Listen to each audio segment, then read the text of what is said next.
Boa noite a todos.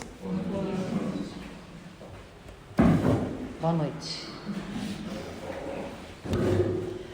Tá florido hoje, né, seu Nelson? Lindo, né? Parabéns. Muito Bom vê-los aqui, retornando ao nosso convívio na Casa Espírita. Nós continuamos com algumas atividades online, mas nada supera o olho no olho, o carinho, a atenção e, sobretudo, o ambiente magnético da Casa Espírita, que transcende nosso entendimento. O que se passa na ambientação espiritual dessa casa. Nesse momento, todos os momentos aqui. Essa casa é muito maior, isso aqui é muito mais cheio de espíritos em estudo, em tratamento e a equipe espiritual amiga que nos atende. Muitos foram até as nossas casas e trabalhos para nos convencer a chegar aqui. Muitos estão desde manhã, coladinhos de nós, para que a gente não desanime, não mude de rumo e possamos estar aqui para receber os atendimentos que nós necessitamos. Eles nos auxiliam à distância, com certeza, mas existem situações que é necessário nós estarmos nessa ambientação, em contato com os médiuns, né? Agora, já, durante o passe, e também tem que ter uma movimentação nossa. Nós ainda temos um atavismo do passado que o terceiro resolve os nossos problemas. E isso com a doutrina espírita cai por terra. A Casa Espírita, os espíritos amigos, os amigos encarnados nos auxiliam. Até Jesus, ele nos auxilia. A resolução das nossas problemáticas são nossas, porque fomos nós que construímos a situação. Então Deus, na sua justiça e sabedoria, deixe que a gente resolva para que a gente aprenda e não repita o processo. Nós somos auxiliados. Então, mais uma importância de nós fazermos esse retorno às atividades da Casa Espírita, seja frequentando, seja como trabalhador da lide. Nesse processo todo, cai no nosso tema, que são as obsessões sutis, né? A gente sempre está falando desse assunto, mesmo porque essa casa, nem toda casa espírita tem trabalho de desobsessão, e essa casa tem um trabalho há mais de 40 anos, muito bem organizado, sedimentado. Muitos de nós, né, já passamos por lá mais de uma vez, né? Nós, né, seu Nelson, estamos direto lá, seu Nelson é o coordenador, né? Temos outros membros aqui. Então, nós falamos muito desse tema nessa casa, pela urgência de nós realmente compreendermos o que é a obsessão.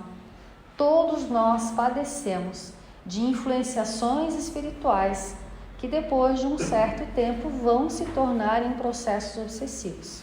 Influência dos espíritos, nós estamos todos os tempos, todo momento sendo testado.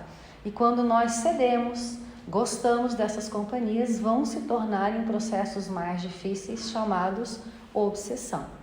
Nós temos a obsessão escancarada, de porta aberta, com a plaquinha aqui, né? Obsediado. E temos as sutis, que não são menos danosas e violentas. Só que nós falamos para nós mesmos, e quando vemos na sociedade, a gente... Esse aí é meio doido, esse é descompensado, é pavio curto, é depressivo mesmo. Então, nós vamos dando diagnósticos, né? Mas por trás nós temos processos obsessivos de compulsão alimentar, compulsão por sexo, por todas as drogas que nós possamos imaginar, a compulsão por falar da vida alheia, tudo que é em excesso, meus amigos, e repetitivo. Todo pensamento repetitivo que não é saudável, nós estamos numa influenciação ou já num processo obsessivo. Os trabalhos de desobsessão são auxiliares, porque nós estamos tão envolvidos nestes pensamentos. Eu, particularmente, sempre me imagino enrolada naqueles fios de arame farpado. A gente vai se enrolando, construindo pelos pensamentos nossos e destes espíritos. Nós ficamos tão enroladas neles, e Kardec fala isso, no livro dos médiuns, no Evangelho, que nós precisamos em determinadas situações desse auxílio magnético dos encarnados e desencarnados para nos desvencilhar. Não é milagre. Ninguém tira e bota espírito aqui em lugar nenhum. Eles não são objetos. São pessoas como nós, com livre-arbítrio. Mas um auxiliar de dissolver, aliviar, para que nós possamos respirar, modificar pensamentos, rever atitudes nossas e condutas, para que o processo possa decorrer. Certo? Nós pegamos a bibliografia de hoje, é pouco tempo, mas sempre por isso fica o convite da leitura do Livro dos Espíritos. Kardec, na segunda parte, deu o capítulo 9 inteiro, chamado Intervenção dos Espíritos no Mundo Corporal. Nome bonito, né? Mas é um dos fundamentos da doutrina espírita. Deus, imortalidade, as múltiplas existências ou reencarnação, os mundos habitados e a comunicação dos espíritos. Do mundo espiritual conosco e nós com eles. Por quê? Todos somos espíritos. Um no corpo físico e outros sem o corpo físico. Mas o que estabelece a nossa ligação com o mundo espiritual e conosco aqui é o nosso pensamento. E a gente pensa. Mulher então pensa em dobro, né? Nós pensamos. E quando dormimos, nós vamos continuar pensando, porque somente o corpo que dorme. Nós continuamos até mais ostensivos, mais inteiros na nossa personalidade do lado de lá. E se às vezes não cometemos gafes aqui e equívocos, do lado de lá a gente dá as deslizadas. E essas influenciações, esses processos obsessivos, na grande maioria, iniciam e se fortalecem durante o nosso corpo físico. É outra coisa que nós temos que abrir o olho e começar a se perguntar o que eu ando fazendo do lado de lá. Como é que eu vou saber se eu não sonho, se eu não lembro? Dos pensamentos que advêm durante o dia. Os espíritos falam que muitos suicídios, brigas de casais, separação, doenças iniciam durante o desligamento nosso do corpo físico, porque há um estreitamento maior desses laços. Aí Kardec pergunta na 468, questão do Livro dos Espíritos: os espíritos cuja influência é repelida pela vontade renunciam às suas tentativas? Quando nós despertarmos, né, nos esclarecermos acerca que está em nós repelirmos essas más influenciações, seja de um vivo ou de um pseudo-morto, nós vamos estar imunes a ela? Kardec responda: que queres tu que eles façam? Quando não há nada a fazer, eles cedem um lugar. Entretanto, aguardam um momento favorável, como o gato espreita o rato. Então, nós vivemos num planeta de provas e expiações. Somos espíritos ainda em aprendizado, então deslizes é conosco mesmo. Somos ainda imperfeitos, mas nós temos que ampliar a nossa consciência de que nós temos que ser pessoas boas. Que as palavras servir ao outro, paciência, respeito à escolha do outro, confiança em Deus, nós temos que começar a trabalhar. Kardec coloca: reconhece-se o verdadeiro espírita pelo esforço que fazem domar suas más inclinações. É domar, gente. Não é não acordar perfeito, mas esse exercício de domesticar esses nossos impulsos ancestrais. Por isso, o convite ao silêncio, à oração, à leitura, a se afastar das brigas, das contendas, a parar de querer ser o dono da verdade, impor ao familiar, ao companheiro da rua. Enquanto nós não nos percebermos disso, nós vamos estar sobre essas influências e influenciando também eles. Porque se eles nos perturbam, nós perturbamos eles também. Estamos no mesmo mar, gente. Nós temos que compreender que é só a diferença vibracional. Isso aqui eu estou vendo a mesa. Os vírus e bactérias que estão aqui eu não estou vendo, mas eles estão agindo sobre mim. Por que alguns vírus e bactérias deixam uns doentes, outros não? É resistência física. Aí é a nossa resistência única, exclusivamente moral. Ai, mas eu essa semana deslizei. Tudo bem, tenha consciência que você deslizou e por que deslizou. Para na semana seguinte já saber, olha, lá atrás eu deslizei porque eu fui bocuda, né? Porque eu fiz isso, fiz aquilo. Cada um de vocês aqui sabe. Se a gente tem um pouquinho de boa vontade, a gente já sabe os nossos pontos fracos. E é onde que nós temos que resistir, não ao outro, mas a essa tendência que é alimentada por estes seres que nos rodeiam, que são iguais a nós, falíveis.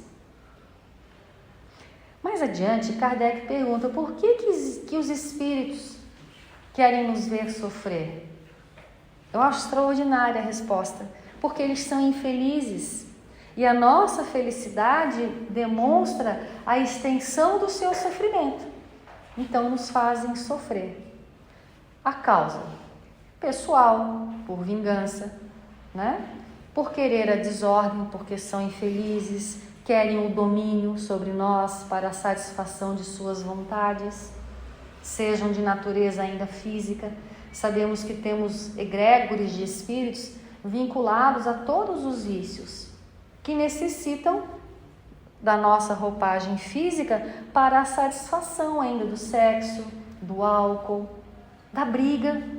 Porque aquela pessoa que é briguenta, que bate boca e briga por qualquer coisa, quando ela morrer, ela vai continuar exatamente igual. E vai querer continuar porque é um vício.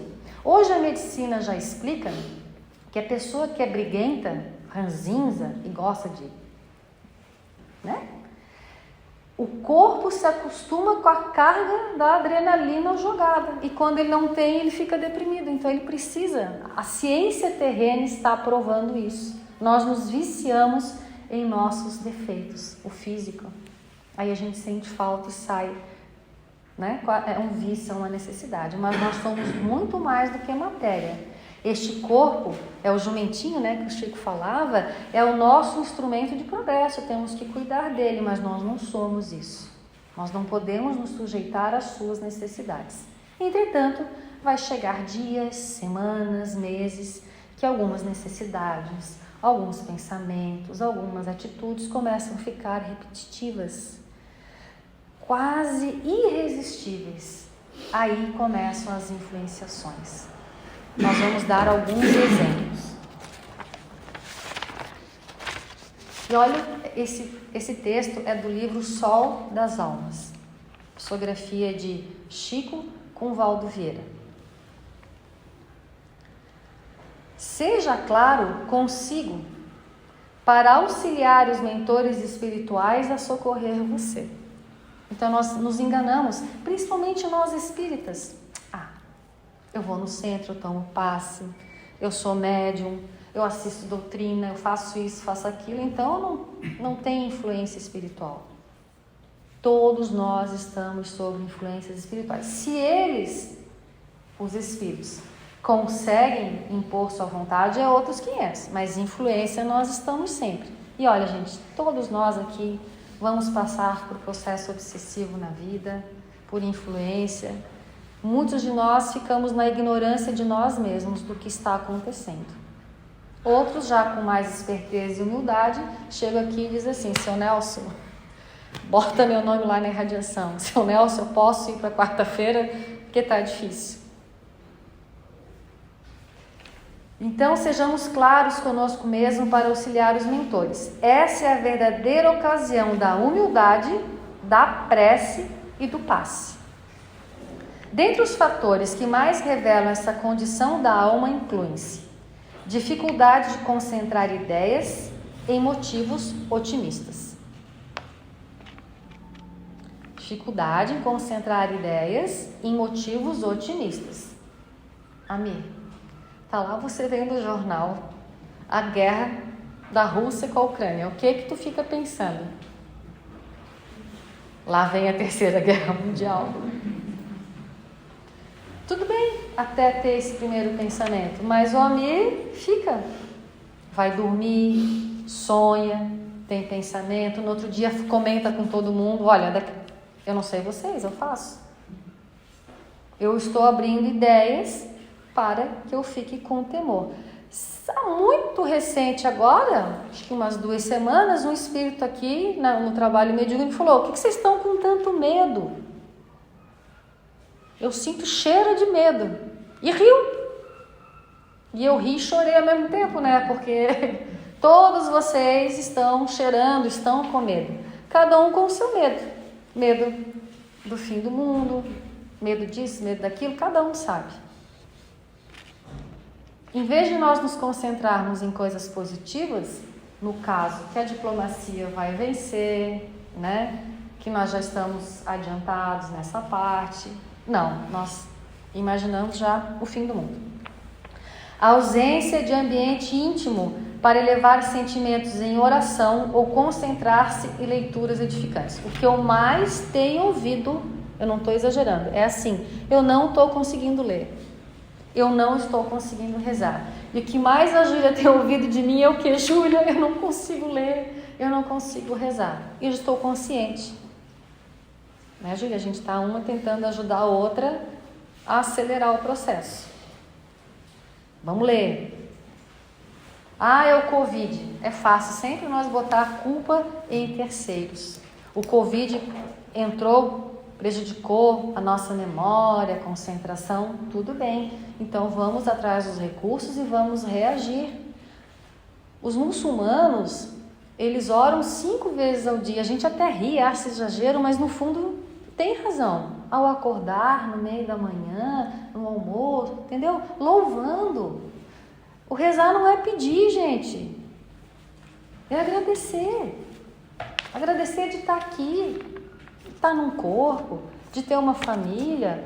Agradecer o dia difícil, chefe complicado, mas que fez você, né? Desafio. Indisposição inexplicável, tristeza sem razão aparente e pressentimentos de desastres imediatos. Essa é boa. Então vamos lá.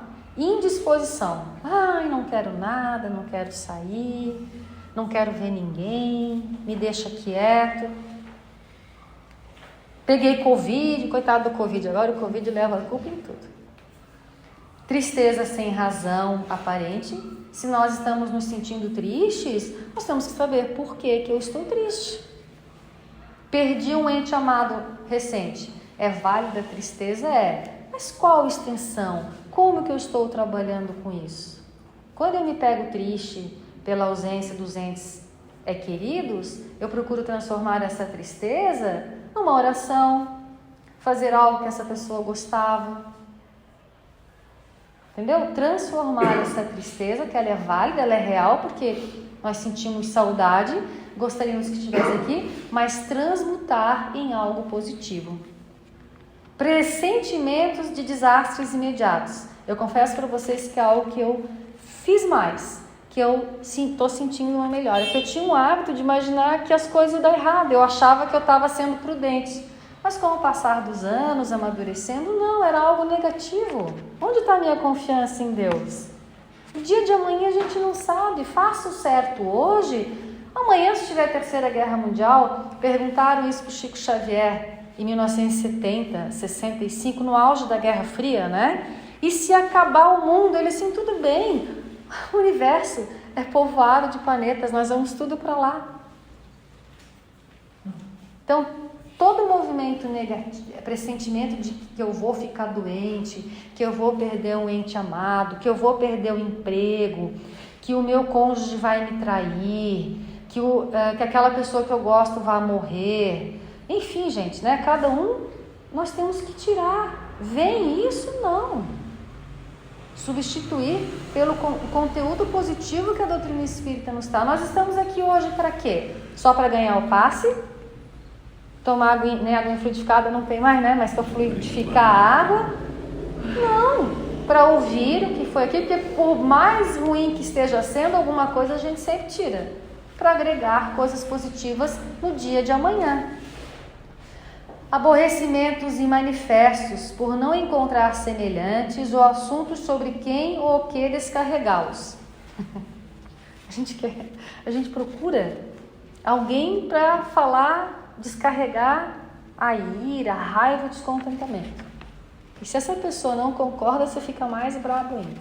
Ou fica bravo porque não tem ninguém para compartilhar ou descarregar a ira. Isso, cuidado. Tem mentes circulando e dando as sugestões. Pessimismos, irritações surdas, queixas, exageros de sensibilidade e aptidão a condenar quem não tem culpa. A gente adora botar a culpa nos outros, nos espíritos, né? A culpa é do outro, não minha. Cuidado. Talvez esteja alguém ali, porque aqui também nessa intervenção dos espíritos, Kardec faz a pergunta: os espíritos veem nossos pensamentos? Mais do que vocês desejais, até mais do que vocês.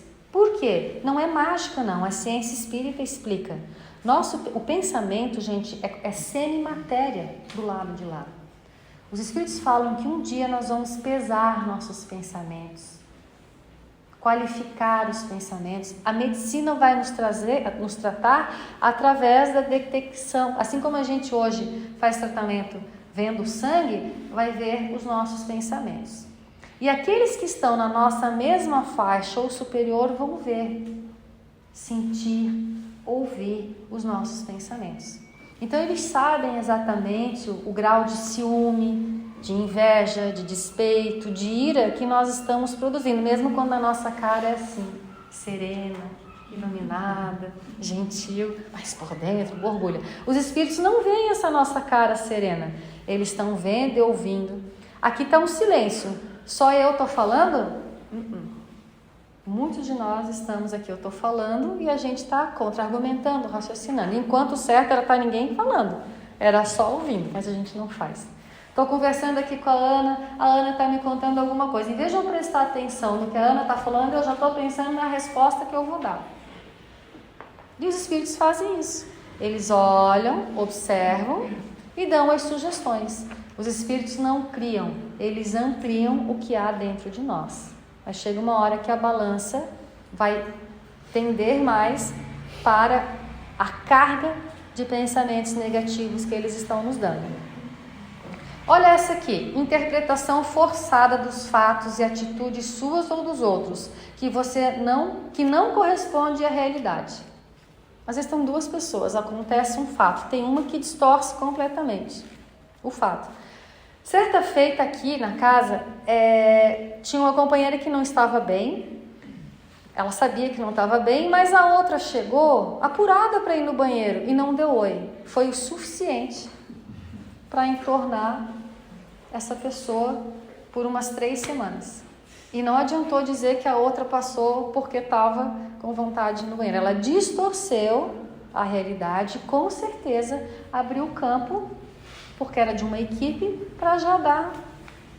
Tinha uma antiga coordenadora de trabalho mediúnico que falava assim: o dia que vocês olharem para mim com raiva, ou achar que eu tô chata, ou não sei o que, vem e fala para mim, pra gente cortar o mal pela raiz.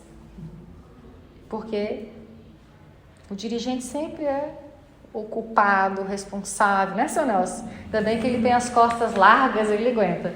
Mas eles vão trabalhando dentro de casa, com o chefe, com o funcionário. Geralmente aquele que a gente já tem uma má, eles conseguem nos ajudar a distorcer o olhar, a fala do outro.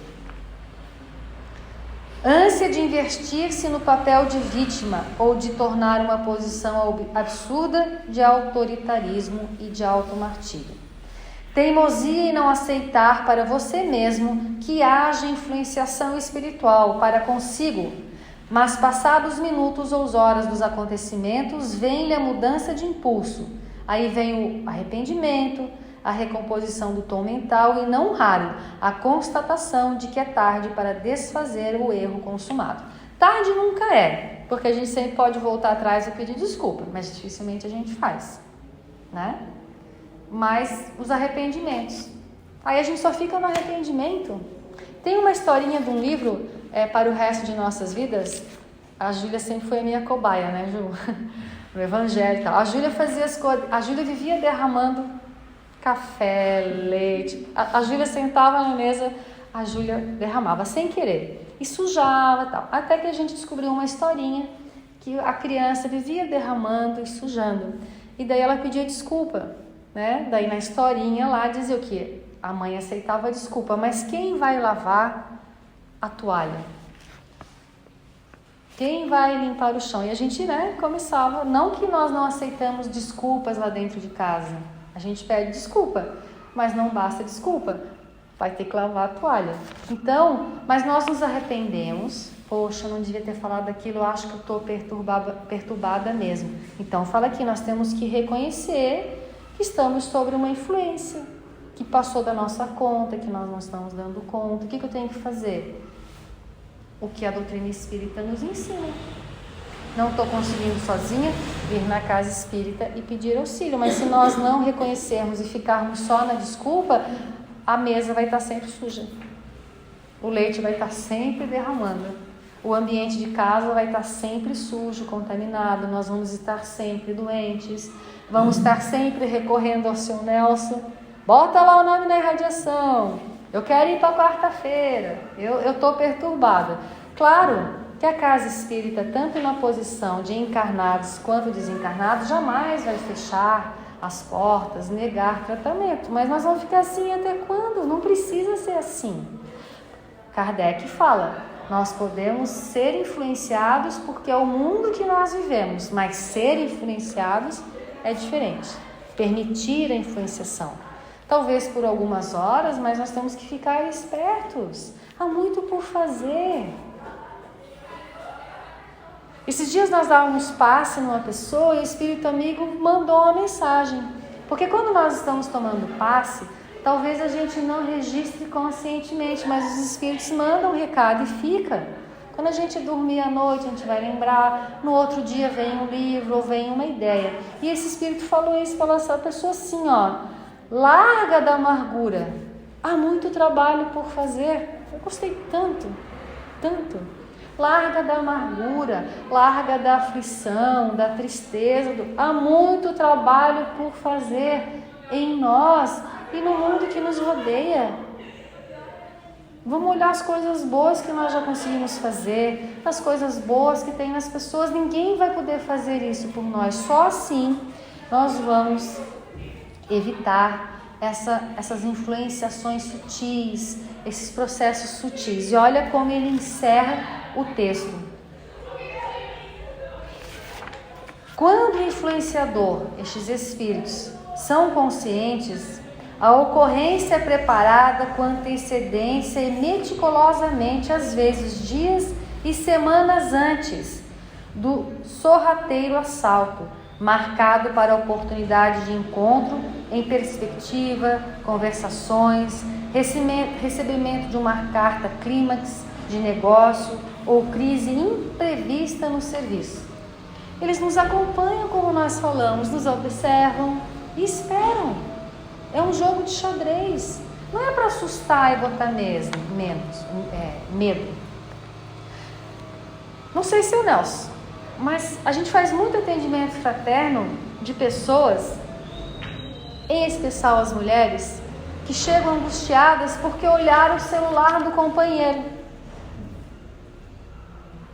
E por que olhou? Bem feito, às vezes eu falo, por que tu olhou? O celular é algo pessoal, aí fica um sofrimento. As mulheres são campeãs. Não olha, gente, não vale a pena, entendeu? Nem de filho, né, Ju? A gente não tem que olhar, né? Então, assim, fica um sofrimento, cria-se quadros que às vezes não existem, brigas, sofrimentos, de uma frase às vezes perdida. Mas o que é aqui, gente, que nós estamos falando dessa influenciação sutil? Eles nos conhecem e nos induzem mesmo, vai lá, olha, às vezes até o dia, não precisando ouvir, é de pensamento a pensamento, eles fazem durante o sono. Vai lá, visita seu Nelson hoje, eu vou visitar o seu Nelson o dia que ele não está bem, eu não avisei, né? E daí às vezes uma coisa boba vai entornar o caldo. Então vamos lá, ó. Está uma crise econômica. Nós temos que tomar cuidado. Não é pessimismo, mas vamos conter um pouco as despesas. Porque se vier uma perda de emprego, uma dificuldade maior, nós não vamos ficar na angústia da dívida. O que eles fazem? Black Friday, vai lá gastar. Vem no Instagram, é uma loucura. Aí nós nos entusiasmamos, gastamos às vezes mais do que podemos, entramos no cartão de crédito, aí nós viramos, gente, um barril de pólvora, de preocupação. Aí geram as brigas dentro de casa, com os filhos, com o cônjuge, com o parente. Não se sabe o que tem causado maior dano à humanidade, se as obsessões espetaculares, individuais e coletivas, que todos percebem e ajudam a desfazer ou isolar, ou estas meia-obsessões de quase obsediados, despercebidas, contudo bem mais frequentes, que minam as energias de uma só criatura incauta, ou seja, desavisada, mas influenciando o roteiro de legiões de outras. A gente esquece disso. Quando nós nos perturbamos, nós vamos perturbar o ambiente de casa, do trabalho, da via pública. Somos responsáveis. Inconscientemente, muitas vezes nós ferimos, perturbamos outras tantas pela nossa invigilância. Aí ele faz a seguinte pergunta: quantas desavenças, separações e fracassos não surgem assim? Estude em sua existência se nesta última quinzena, você não esteve em algumas circunstâncias com características de influenciação espiritual sutil. Estude a você mesmo e se ajude, ajudando assim a humanidade. O planeta de regeneração não vai vir enquanto nós não nos estudarmos e não nos responsabilizarmos pelas nossas emoções, aspirações e atitudes.